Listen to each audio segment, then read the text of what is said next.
Hello everyone, hope you're doing well. I thought in this video we would have a chat about the changelog which came out yesterday. But before we get into that, there is a event which is going on over the next few days.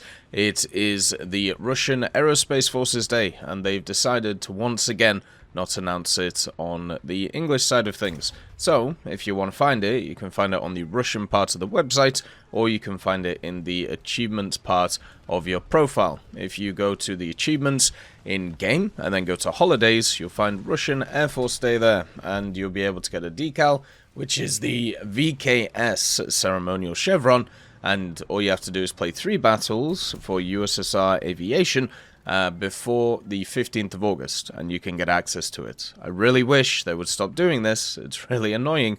I really wish they would just start putting this stuff everywhere. I get that people have a negative reaction to these things, but it just means that people are missing out on events that they just can't see. Anyway, we're going to get into the changelogs. As always, if you enjoy these videos, make sure to subscribe to the channel. Let's get into it. So the changelog we're having a look at came out yesterday. It is update 2.37.0.126. It's not a huge one, but there's some interesting kind of changes to it. The first one is the requirements for obtaining the Invincible Lag 3 pilot challenge have been reduced, and also the challenges for the Focke-Wulf 490A5 now can also be completed on the Focke-Wulf 490A-5 U14, since it is a A5. It's really cool to see this. They're actually screwing with the challenges a little bit. I know a lot of people for the longest time have talked about the challenges being pretty weak because the stuff that you get out of them isn't exactly great. Like, for example, with the M3 half-track, the anti-aircraft 2, which is something that I kind of have sat here, if you get 150 players defeated with the M3, with the M13, 15, or 16, you get 1,000 SL and 100 convertible research points. It's kind of completely worthless, right? Like, it's something which really doesn't matter at the end of the day. And it would be nice for these things to actually mean a bit more. Obviously, there are certain kind of medals or certain kind of titles which are linked to completing some of these things.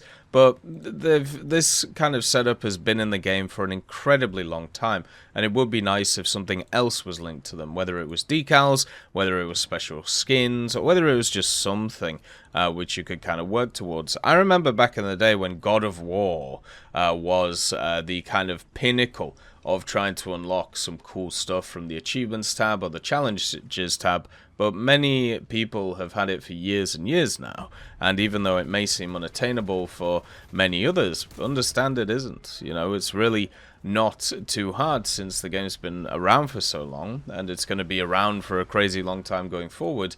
Over time, these things just kind of get done. Then we have the Tempest Mk.V. There was a bug that prevented the creation of a user skin. That's been fixed, which is good. The Mk.V should get some nice drip. And then also the Swingfire. The late bicolor camouflage has been added to it, so I'm guessing it just didn't have it for some reason, which is kind of weird.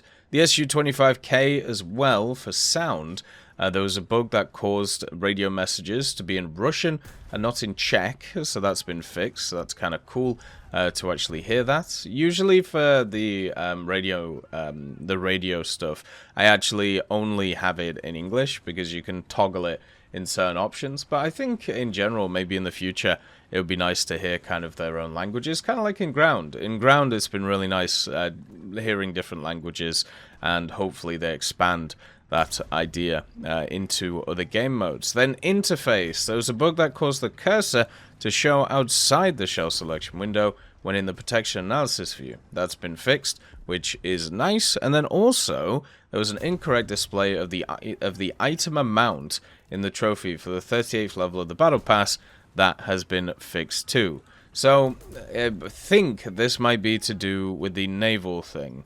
Yes, it literally is. So in the naval box in the battle pass, it said, and you guys were there, there's video evidence of it, it literally said on the box you could get 2 golden wages and 2 100,000 SL. So you would get 2 of them, but now, if you actually have a look at the box, and you already have all of the other vehicles, you only get 1 golden battle wager and 1 100,000 SL.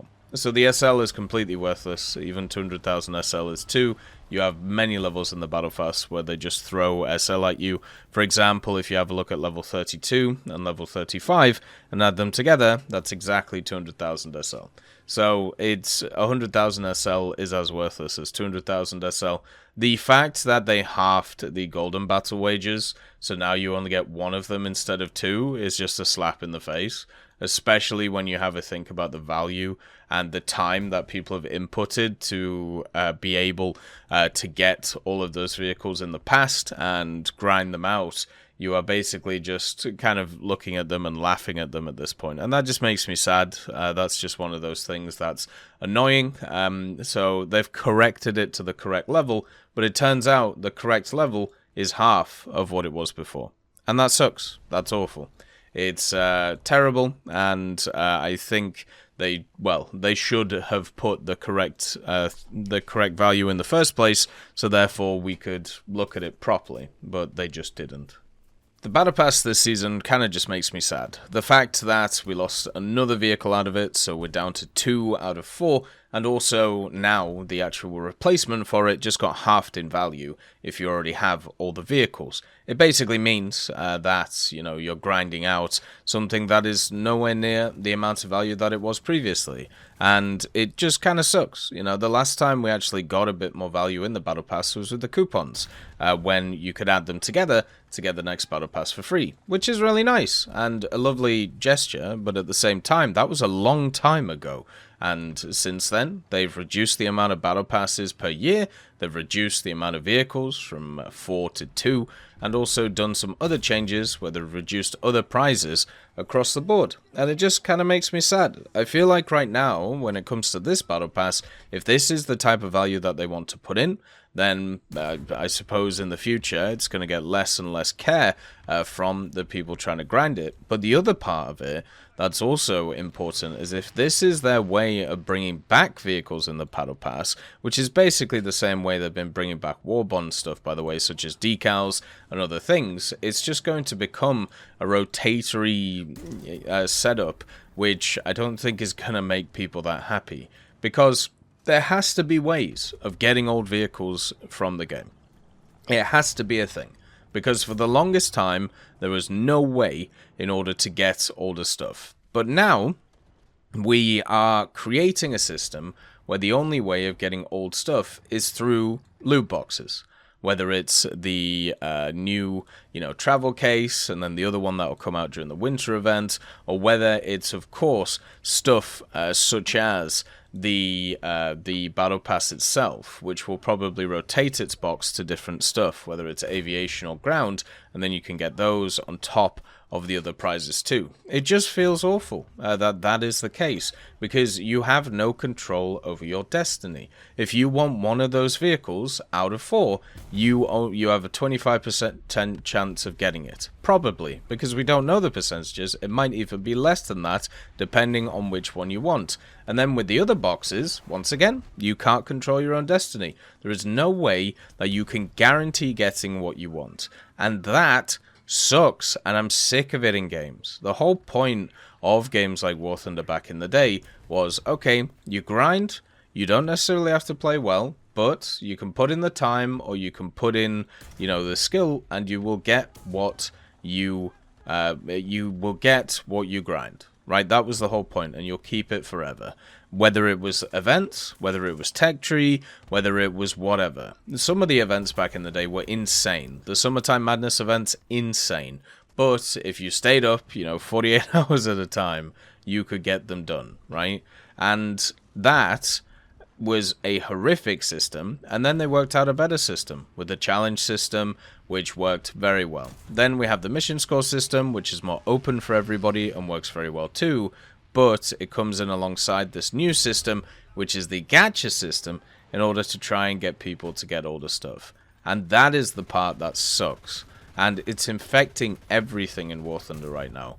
It's infecting the Battle Pass, it's infecting, of course, all of these summer-winter events, it's going to be affecting more stuff in the future. You obviously have all of the trophy vehicles that were in the item shop already, they actually got a reduced turn. So before they would last for like 30 days, now I think they last for 15 days. So they're doing more gacha stuff as it goes around. Even with the GE boxes that have been about, then it's going to infect other areas. Because, put it like this, if a company can get away with giving you a 50% chance of getting something instead of a 100% chance, they're going to do it, because then you have the opportunity of doing double the amount of work for the same thing, and you also get a nice little click in the middle of it where you get your kind of gambling fix in. It sucks, it really does, and I just, if you want to do the gambling thing, that's all good, right? But there has to be a permanent thing on top of it. Maybe you could make it so if you get to, level whatever of the battle pass, level 38, you have a chance of getting one of the vehicles. But then maybe you could get an upgrade coupon later in the battle pass, which then forges it into the vehicle that you want, whether it's level 125 and then it replaces the previous coupon for something like the Shalef or something like that. That would work so much better than the current system, where let's just say you want a specific vehicle for Naval. Well, first of all, let's say it's like the Z25, okay? So they're going to rotate this box in different battle passes. Per year, you have 4 battle passes, right? So maybe 3 of those battle passes a year, you have different boxes for each of the vehicles. So one you have Naval, the second one you have ground, the third one you have air. So in order to get all 4 of these naval vehicles, which maybe they don't change in the future, maybe they do, it will take you 4 years. 4 years to be able to do that. And that's the same with all the other ones, if they don't change anything and keep it the same. And if they keep it the same and stagnant, people complain that it's all the same. So that is not going to happen. And it's the same with like the Warbond shop stuff. The fact that they added the collection in for the Zodiac pinups without really telling anybody and not really marking it anywhere. So now you have a box in the battle pass which you have to unlock them with. And guess what? There's 12 of them, and my guess is this decal box will alternate. So that's going to take you 24 battle passes, which, if you divide that by 4, is what? It's 6. So that's going to take you 6 years. 6 years to get that collection. Isn't that crazy? Isn't that absolutely nuts? But I suppose that's what the battle pass is there for, to make you play for years on end. But it's just weird to think about at that level.